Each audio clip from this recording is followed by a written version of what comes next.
Well, hello there, friends. Steak dinner. I got this amazing sauce that I'm making. A little surprise for you. You're going to love it. And I got fondant potatoes. They melt in your mouth. And I got buttered asparagus, all in this fabulous, beautiful plate. I'm going to share the secret with you. You know I have no secret, actually. It's really simple. Thumbs up if you like the video. Don't forget to subscribe to the channel. And don't forget to ring the bell. Stay tuned, friends. We're having steak dinner today.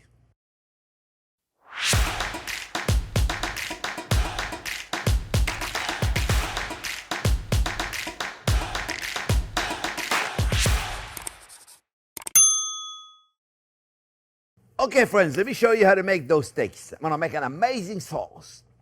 Like I said, I'm gonna put blue cheese. You don't like blue cheese? You don't have to put it in. Put goat cheese or brie cheese or skip the cheese. Just put extra butter. It'll be delicious. Friends, I have two beautiful New York strip. Look at this. I got this at my butcher shop right here in Fort Lauderdale on Federal Highway. That's Whole Food. They do a phenomenal job. Those, believe it or not, are not prime. You can see there's not much marble in it, but they're going to be so tender. They're fantastic. They really do a nice job. And they're reasonably priced. I mean, stuff is expensive this day. You notice that? Mamma mia. So look, let me tell you what I did. Yeah, I got them yesterday.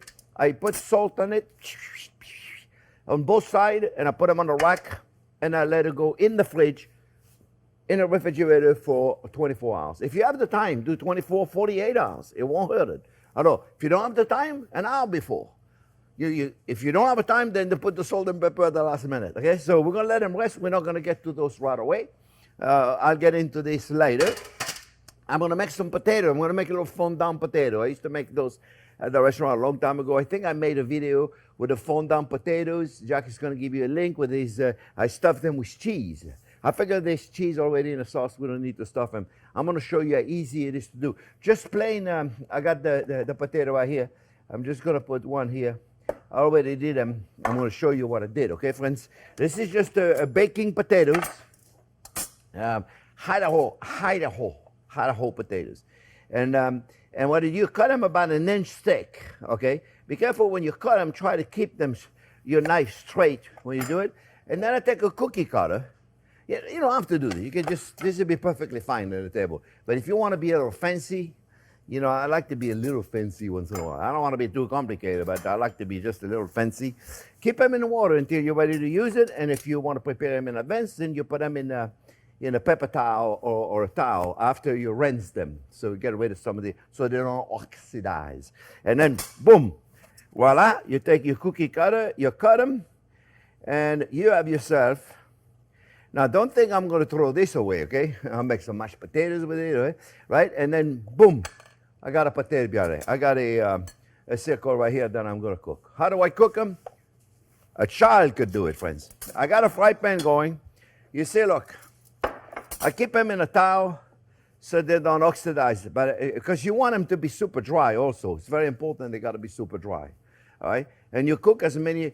I think 2 or 3 per person is more than enough. 2 is probably enough, but if you're hungry, you get 3. I think 2 is enough, but cook as many as you want. Like I said in the other video, I take a melon ball cutter, I make a little hole in there, and I cook them the same way. And at the last minute, I take some brie cheese or blue cheese. Or whatever cheese I want, a cream cheese or mascarpone cheese with a little garlic, a little fresh herbs, and I pipe it in there and I put them in the oven for a little bit longer. Like I said, we have a video on that, and Jack is going to show you the video. Now, let's get them ready for the oven, okay, because they got to cook in the oven. I mean, you could do it on the stove. If you really wanted, you could do it on the stove because they would be fine on the stove, but you got to do it very low heat, very, very low heat, okay? So, a little salt and pepper. Very simple. I mean, nothing complicated. You know, I try to do things simple, friends, as much as possible. And then we put a little salt on them just like this. You watch. You're not going to believe how simple that is to do, friends. It's really nothing. Put them in a pan. You should wait a little bit longer for the oil to be hotter. But as you can see, I got the camera rolling. And then we're going to put a little garlic in here. That's all right. You'll see. I'll get them to where I want it. And you should have it. Now, some of them, if they look at this guy. This guy is a little skinnier. Probably way to the end of the potato. Now, it doesn't mean you throw the rest of the potato away, like I say, you know. You can certainly put it in here, and this will handle it later. We're gonna let them get golden brown a little bit. We're gonna take some garlic, and we're gonna cut it nice and thin. And we're gonna put the garlic in here, nice and thin. Okay. You can use your garlic press if you want, but in this case, I really don't mind it having a little thicker garlic like this. And then we're gonna put some fresh thyme in, a little bit of chicken stock, and it's gonna be nothing. So I'm gonna let them do their thing. I'm gonna push this aside because I want to show you when it's beautiful golden brown on the other side. By the way, the fry pan I have, friend, is one of my favorite fry pan, and it's oven proof. So this is some kind of a material that will go in the oven up to 400 degrees. I'm gonna cook them at about 350 until they're tender. So, yeah, and you gotta have a cover. You'll see in a minute what I'm doing. Let's go to the asparagus, friends. The asparagus, I gotta show you something funny. Well, I don't know how funny it is, but I gotta show you how to prepare asparagus correctly. I know I already did it in a couple of videos, and I know a lot of you have watched it, and there's also a video on how to cut and prepare all the vegetables. But in case you haven't seen it, I think it's important that I show you. I want to show you now. When you get an asparagus, okay, the first part then go bad in the asparagus, as you know, when the asparagus ages, is this, the flower. I call it the flower, the bud, I don't know what it's called, but it doesn't matter what it's called. When it gets old, it opens up, okay, and they break and they're fragile. So I find it interesting. Today I'm at the store, and I wanted to make sure the asparagus are fresh, and they're not old, and they're not already open. See, it's almost there, friends. Let me not wait too long. Let me see. Yeah, let me rotate them a little bit. Some of them on the side, they got a little more color, and I want them to be all the same color. I'm gonna do this fast. Anyway, so when you buy asparagus, you wanna feel them, you wanna look at them, and you wanna look at the top. But if you look, how am I supposed to look at the top? You see right there, the name of the manufacturer is there, and I was looking at another manufacturer, or farmer, Ray, whatever it is, whoever packaged them. How's that? Look, this is what I want, okay? Look, pretty simple, eh? You want to give him a nice color, friends. You see? You want him to be pretty at the end of the day. And don't worry about me using the tongue. I always get people, oh, you're using the tongue in a non-stick cookware. Let me tell you, this cookware is 10 years old.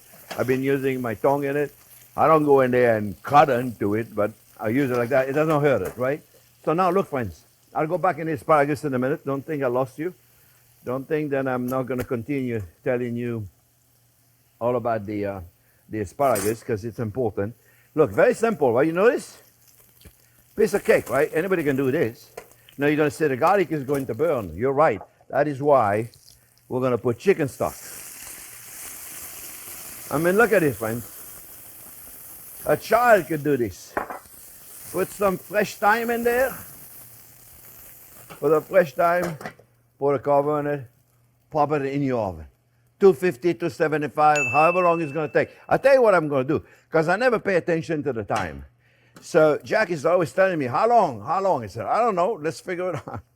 So we're gonna put them, and when they're tender, we're gonna write. Jack is gonna start a time clock, you know, one of them, click, click, click, click. What do you call them, a timer? Timer, or one of those, you know. No, I know it's got a name on it. What do you call it? Stopwatch, that's what we're gonna do. So at least we give you accurate information. So I got the oven in the bottom, is a low oven. Mamma mia. I put it this way for now, because I gotta remove a shelf in there. So let me go back, friends, to the asparagus deal. So you notice, the top of it is hiding the top. The design of it is hiding the top of the asparagus, so I can't tell if it's fresh or not. So I know it's not kosher to do, but I'm in the grocery store. I'm like, I'm not buying no old asparagus. So I look around, and I look. And I look, and I want to make sure they're nice and tight. Well, they were. They were nice and tight today. But I'm telling you, I'm going to tell them. Like they're going to listen to me. What do you think? I'm going to tell them, hey, put the name over there, not on the top, what I'm supposed to see if the asparagus are fresh or not. What else do we do with the asparagus, friends? I know Some of you have seen some chef on television tell you, oh, you just break it. It breaks naturally. Yeah, I don't care what you do, it breaks. So that's not what you do. You get rid of whatever you think you really don't want. You really don't want the roots of it. And then, I know some of you are going to say, well, you don't peel asparagus. Well, you don't, but I do. And it's all I do, very, very simple. Right there, friends. Look. Okay? I know it seems like time consuming, but you want to eat the whole asparagus or just want to eat the top of it? So what you do, you take it, you put it in boiling water, and you make sure there's some ice water ready to go, and then you cook them. Now, you cook them however you want it. If you're from South America, you like crunchy vegetables. If you're from Europe, you want soft vegetables. I'm from Europe, so I want soft vegetables, and that's what I got, soft one. All right? And all we're going to do at the last minute, we're going to saute with a little butter, and that's all you need with a good asparagus. You don't do anything complicated because this sauce and this steak is going to be an already complicated dish. All right, friends. When I come back, we're going to make the sauce, and then we'll cook the steaks, and we'll make a nice plate. So I'll be back in a minute.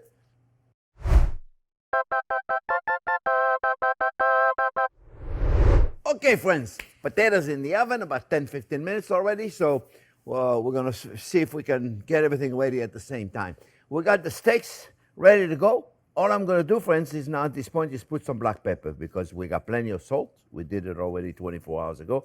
Like I said earlier, friends, if you have never seen that video, how to cook the perfect steak, there's a lot of good tips in there, and you can use in cooking your steaks. Those are big ones, eh? And this is enough for two. This is like a pound and something, I think, a pound and 2 ounces. That was big, boy. And some of them are a little more fat than others. I don't really eat the fat myself, but so I got them ready to go. I got my fry pan right there. I'm going to make the sauce, okay? And the sauce is very simple, friends. It's going to be just a little bit of butter, because I'm right there. I'm not going to burn it. And I'm going to saute some shallots. I got a big scallop. I use those banana shallots. I don't know if I ever showed you those banana shallots that I use. But man, they're big ones. I tell you what. I don't know if I ever showed you them. I got them somewhere around here. I want to show you them banana shallots. Look at this. Look at this. When the last time you seen a shallot that big? Banana shallots. Nothing to do with banana though. I don't know why they call it banana shallot. And when I asked my produce dude, hey guy, where do those things come from? I've been a chef 50 years. I never seen banana shallots before. Said they've come from France. Well, I've never seen them in France either. Look at this thing. They're delicious. And it's so easy to cut. Imagine how big they are. All right, let's start. Very simple, eh? We got the shallots going. They smell good. We're going to put a little bit of garlic. So 1 big shallot. Stop. About a tablespoon of garlic. Put as much or as little as you want. That's really up to you, friends. It's a very simple sauce, okay? We're going to put a little bit of sage, fresh sage. You put sage if you want to. You don't have sage. You could put thyme. You could put rosemary. You could put tarragon. Tarragon will be delicious in there. Put whatever herbs you want. Okay, it's yours. It's your sauce. Not like you got to do it this way. I'm going to put a little bit of masala in there. Very simple sauce. I'm telling you. For those of you that have seen the way I make sauces before, it's very simple. Eh? Sauce is not complicated. If you have a good stock, though, you got to have a good stock. All right, so a little masala, masala, put port, port, put Madeira. And those are fortified wine. They don't need to be reduced. It's really simple. Okay, and you don't have any of those fortified wine. You want to use a regular red wine, you can do that. Just let it reduce by half, at least by half. You test it, and it's a whole different way to do it. You got to reduce. I'm going to put a little bit of black mission fig balsamic vinegar because I have it. It's 18 years old. It's sweet. It's going to give it a really nice flavor. If you don't have it, an 18-year-old balsamic vinegar, you can use a regular balsamic vinegar, but it's very acid. So you may have to use a little bit of sugar. And I got my stock. Look how beautiful the stock is, friends. Look how beautiful that stock is. You see, this is our stock that we made. If you've never seen that video, friends, I highly recommend it. You check the video how to make a beautiful beef stock, because you make this and look, you can make sauce in minutes. In minutes. Let me check the heat on this, friends. Okay, I'm still good. so I don't want to take too much attention from it. And then we're going to put the blue cheese. Now, friends, you don't like blue cheese? Don't put it in. You like brie better? Put brie in it, but remove the rind. You know how you remove the rind, right? You freeze it, and you take a vegetable peeler and you remove it. This is a Roquefort blue cheese. French, beautiful blue cheese.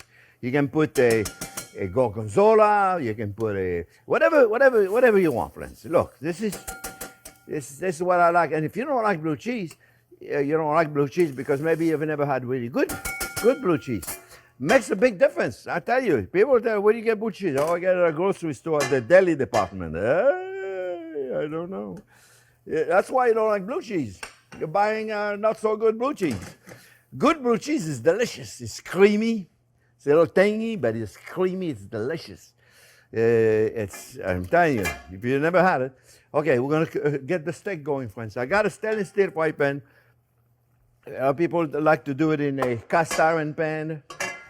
Do it in a cast iron pan if you want. It's really up to you. What fry pan you want to do it in.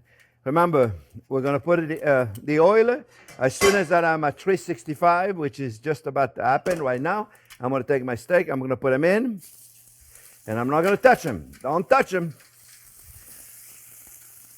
Don't touch them. You see some people all the time tell you, take it, flip it down, flip it. I don't do it this way. Let me tell you why I don't do it this way, okay? The reason why I don't do it this way, friends, is because, let me get the sauce slow. It's because I want to create a beautiful Maillard reaction. The caramelization of the protein is going to give me a great deal of flavor. If I keep moving it, I'm not going to get as nice of a Maillard reaction. I don't care what anybody says. I'm not going to get as nice of a Maillard reaction if I keep moving it. And also, right now, if I were to try to move it, now if you do it right away, oh, fine, you're good. But if I try to move it right now, it's sticking to the pan. It's sticking, yeah, I got to yank it off. And if I yank it, I'm going to leave some of them in the pan. I don't want to do that. So I don't want to disturb it. So I'm going to wait until the protein release themselves. And then you see, all you're going to have to do is, see right here, you move the pan.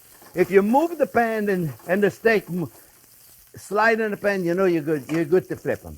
But first we want a beautiful color on one side. So what I like to do, everybody does it their own way, is when I get a beautiful color on that one side, then I'm going to flip it on the other side, then I'm going to take the whole pan because it's a pan that I can put in the oven, and I'm going to cook it on the other side, then I get the same beautiful Maillard reaction because they're going to cook completely on the other side. All right, very simple, eh?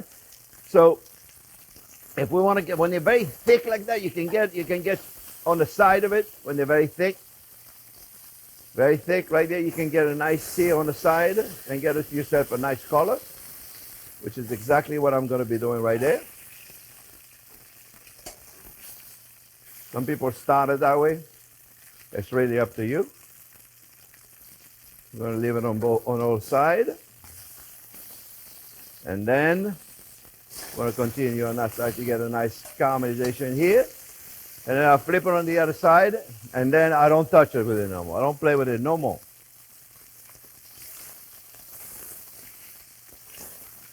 This one needs a little more color.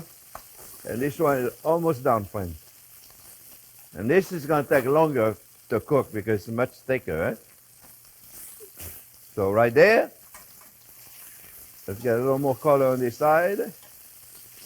And we're going to finish it in the oven. All right, friends? I'm taking those steaks, they're going in the oven. The oven is preheated at 450 degrees. They're going to take only a few minutes. In the meantime, the potato will be done. While the steak are resting, we're going to finish the asparagus. We're going to finish the sauce, and we'll be ready to eat. So I see you in a minute.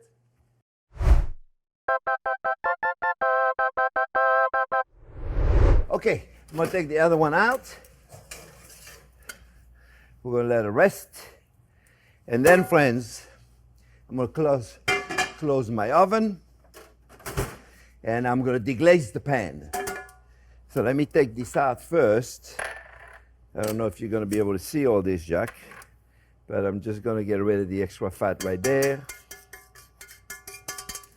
And then I'm going to take my marsala and just deglaze the pan just a little bit. Just a little bit. This is going to give us beautiful Beautiful right there. Are you getting any of that, Jack? You're good? Just a little bit right there. See, this is all goodies right there. And we're going to put this right in there. And that's goodies right there, friends. All right, we're done with this. Let me just check the sauce. I'm going to put a little bit of cornstarch here, friends. I want it to be a little thicker. I'll finish it up with butter in a minute. But in the meantime, I'm going to put just a little bit of cornstarch, dilute it in a little bit of water. And we'll put just a little bit and see what happens. Eh? Remember, cornstarch really works well when your mixture is at the boiling point. Now, at this point, friends, I want it just a little thicker, but not much more. The butter is going to do a little trick. It's going to thicken it a little bit more because we're going to put more butter in there. And let me adjust my seasoning in there. Oh yes, it's going to need some. It's got a nice amount already of seasoning. We're going to put just a little bit more salt and pepper on there. And maybe just a touch more cornstarch. I like it to have the right consistency. Now, at this point, friend, it's a beautiful sauce. Don't get me wrong. There's nothing wrong with the sauce now. It's beautiful, but I don't like the shallots and the garlic and the herbs to show. It's really up to you what you want to do. What I like to do, I like to strain it all. I got the flavor out of them. I like to strain it all. Let me put just a little bit more. And I like to strain it all. That's really a matter of opinion, friends, okay? You can leave it there, you can strain it. Now, if you don't want to put the cheese, you can put a touch of cream in there. See, let me make sure it comes to boil. See, when it comes to boil, friends, when it comes to boil, it really thickens. And you see right there, we have it. So now at this point, what I like to do, friends, I just like to remove it all. I just like to remove all the solids. You can leave them in there, there's nothing wrong with it. They just don't look elegant. Matter of opinion, okay? There's nothing wrong with, like I said, you leave them in there, they'll be perfectly fine.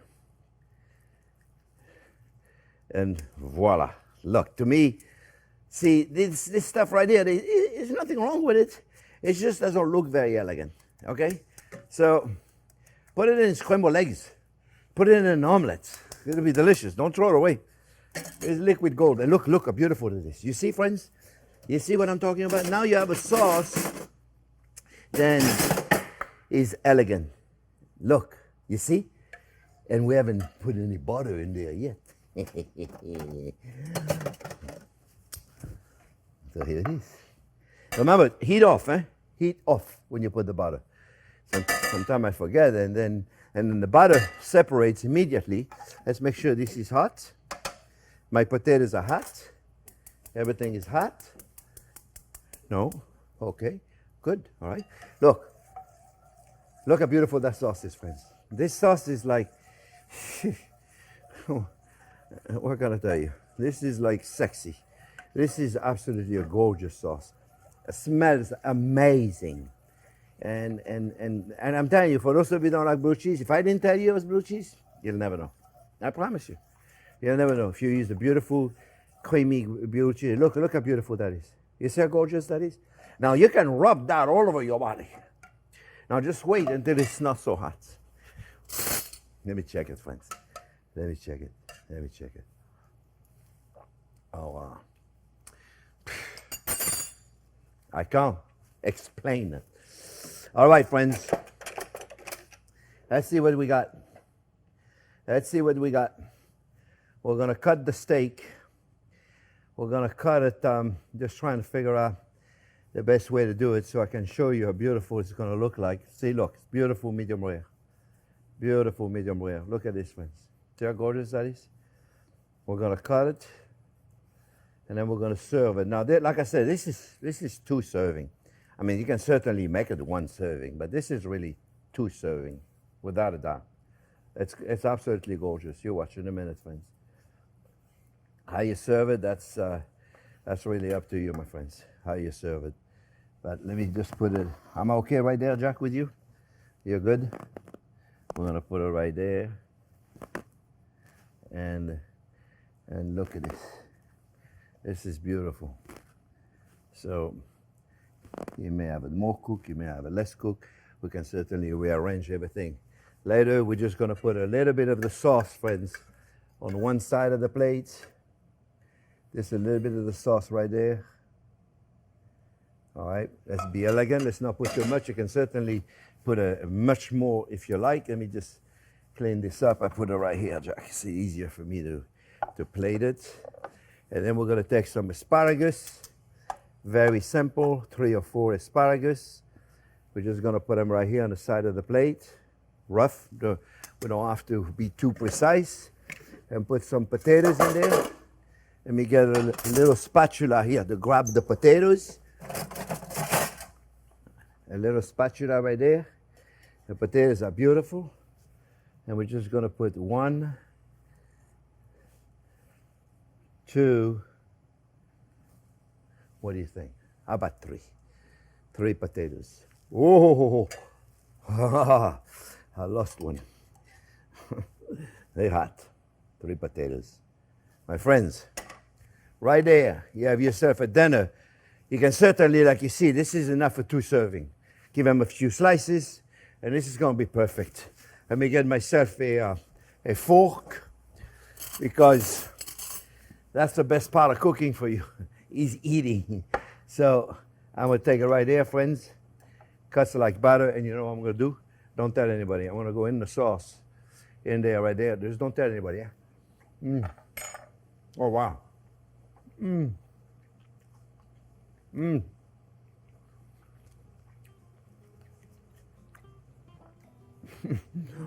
I always take too big of a piece.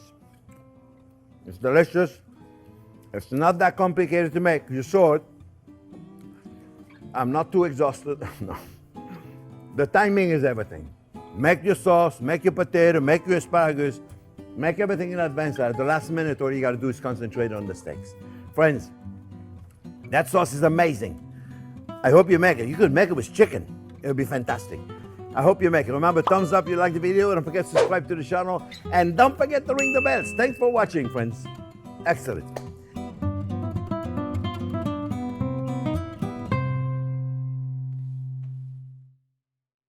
Wow. Let me tell you, I took too big of a bite, but that steak is actually excellent. It's very, very good. We can really get some good steak at Whole Foods. Oh. Why don't you taste that sauce? It's fabulous.